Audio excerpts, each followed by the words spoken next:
Yo, what's up everybody? How's it going today? It's a nice beautiful day out.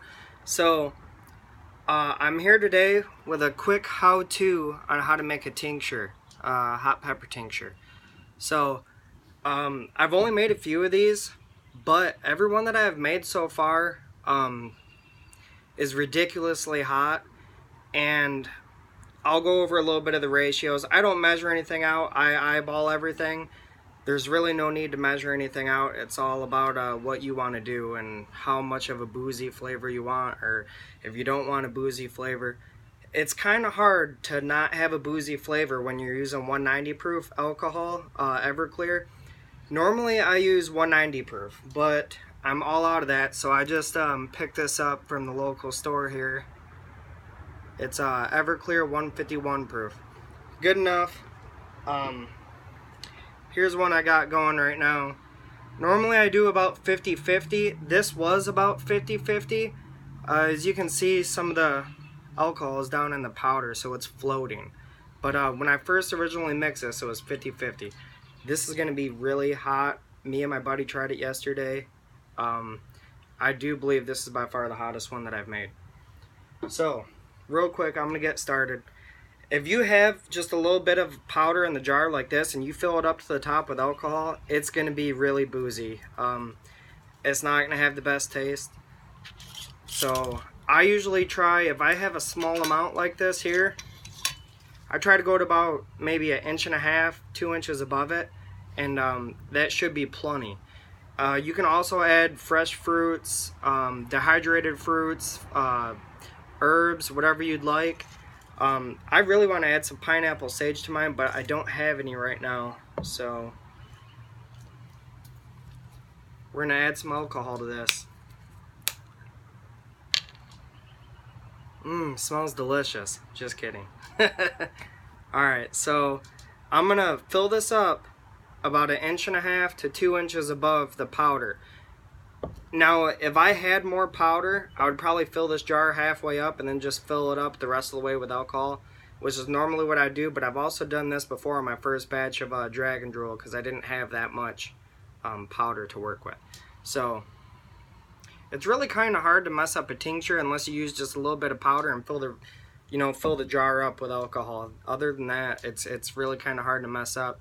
I actually prefer a little bit powder heavy, but that's up to you guys. Also, you can use fresh pods if you want to mash them up and use a pod mash or whole pods or whatever you want to do, but I think probably pepper mash and powder is the way to go, the best way to do this. So, alright, I'm going to go ahead and add a little bit here.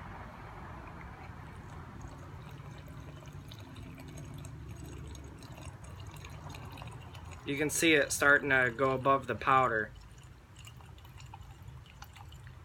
Now later on, after you add this, you'll notice it don't look like you have as much in there because some of the powder will float a little bit and it makes it look like there's a little bit less alcohol in there. But I wouldn't really add any more.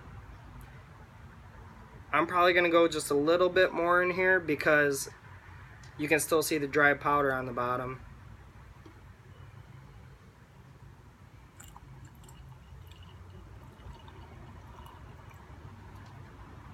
Alright, so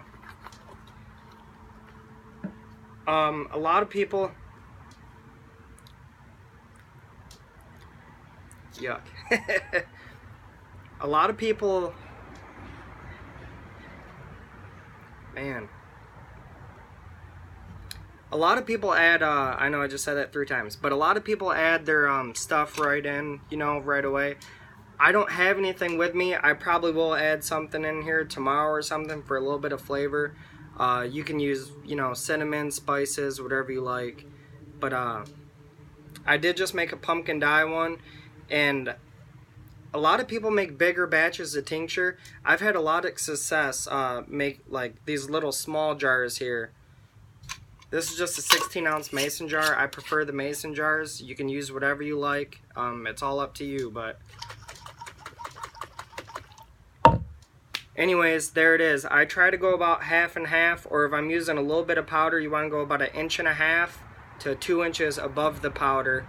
Make sure you shake it daily for the best results. and you should have a pretty hot tincture depending on what kind of powders or pods that you use.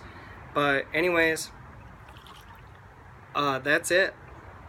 Not much to it. It's really simple. I think a lot of people overthink this. There's really nothing to making tincture. It all depends on what you want to add to it. I like to add orange peels. You could use lemon peels, whatever. You could probably throw chunks of actual orange in there, but with this one, I don't know what I'm gonna go for. I want some type of fruit flavor, so I'll probably go to the store here in a while and pick something up and add in there, but I'm not gonna tell everybody right now because this one might be a surprise. But that's it. Quick how-to on how to make tincture. It's really simple, and if you haven't tried it yet, get to the store, man. Get to the store, buy some pods, buy some powder, make it. It's really easy. Rich Fern has lots of powders, guys. He's in a lot of the chili groups, so if you want to get a hold of him, I'm sure he's got plenty of powder still to sell. And good guy. I'm sure he does great business. He sent me a lot of powders to sample, which I did not throw in here because I like to put those on my food. Thanks again, Rich. But thank you everybody for watching. Just a quick rundown. Like I said, if you haven't done this yet, you see all these bottles of tinctures flowing around and you're jealous or you haven't got one yet, get out and make your own, man. It's simple, really easy. But thanks for watching, everybody. I really appreciate it. And I'm Nelson Cheney, and this is Craving Capsaicin. Later, everybody. Have a good day.